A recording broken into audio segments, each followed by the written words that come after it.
It's bonding time! For today's video guys, pupunta kami ng Eastwood para bumili ng pakwan. So gamit namin yung aming e-bike. So napaka-useful nito guys kasi 3 days na namin siyang china-charge. Akyat baba kami, akyat baba, pero hindi pa rin talaga siya nalulobat.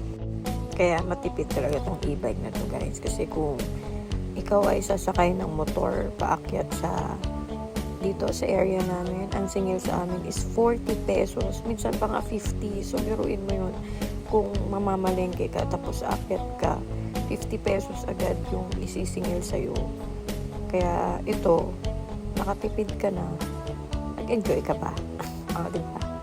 Ito rin guys yung aming bonding with our son na kapag may pupuntahan kami, magkakasama kami.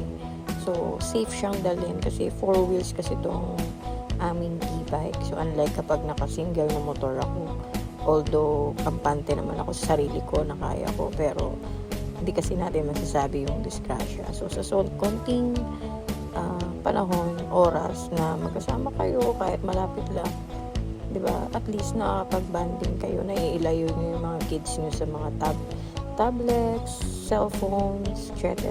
So, kailangan kahit sa simpleng paraan, makapag-banding kayo ng sama-sama.